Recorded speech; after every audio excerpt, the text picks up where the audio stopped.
ஒரு சம்பவம் ஒன்று என்னென்னு சொன்னால், இதுக்கு சிரிக்கிறையா இல்லை அழுகிறையா அப்படின்னு சொல்லி எனக்குண்டா புரியுதே இல்லை.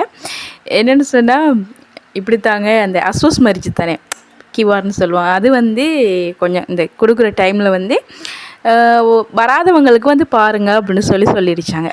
அப்போ இதில் வராத ஒருத்தர் வந்து போய் பார்த்துருச்சாங்க என்ன அப்படின்னு சொல்லி. அங்கே போய் பார்த்தா இங்கே அந்த ஊர்க்காரங்க கொஞ்சம் பேர் வந்து ஒருத்தங்கள 2 பேர் போய் என்ன சொல்லியிருக்காங்க, கம்ப்ளைண்ட் பண்ணிச்சாங்க. எப்படின்னு சொன்னால், இவர் ஒரு 50-60 ஆடு வச்சிருச்சாரு அப்படின்னு சொல்லிட்டு. என்ன சம்பவம்னு தெரியுமா? அவர் ஆடு வச்சு தான் இருச்சாரு. ஆனால் அது அவர் ஆடு இல்லை, அவர் வந்து கூலிக்கு பார்க்குற ஆடுங்க.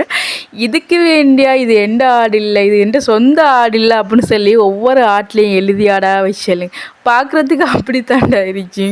அவர் வெயில்லாம் ஒவ்வொரு ஆட்டையும் கஷ்டப்பட்டு வளர்த்து அதுக்கு கூலி எடுத்து சாப்பிட்றதுக்குள்ளே அவர் பேர் பழியிலப்பா, அவர் உசிரே போயிருந்தா பார்த்துக்கொள்ளுங்களேன். இப்படி தான் வெளியில் பார்க்குறவங்களுக்கு தெரியாதானே, அது ஒரு ஃபன்னை தான் இருந்துச்சு, அது ஒரு விளையாட்டை தான் இருந்துச்சு. அவங்க படுற கஷ்டம் அவங்களுக்கு தான் தெரியும். அடுத்தவங்களோட விளையாடாதுங்க. இந்த மூட்டி விட்டு அடுத்தவங்களை வந்து கஷ்டப்படுத்தி அந்த கஷ்டத்தில் வந்து சந்தோஷம் கொண்டாடாதீங்க. ஏன்னு சொன்னால், பாவம் அவங்களோட மனசு எந்த அளவுக்கு கஷ்டப்படுதோ அந்த அளவுக்கு நீங்கள் நாசமாக போயிடுவீங்க. இல்லை, நான் தெரியாமல் தான் கேட்குறேன். ஏன்டா அது வந்து உங்களோட வாப்பட சொத்தா அரசாங்கம் கொடுக்குது, அதை எடுத்துகிட்டு போகிறாங்க. என்னமோ உங்களுடைய அள்ளித்தான் கொடுக்குற மாதிரி தான் பெருசாக பண்ணுறீங்க.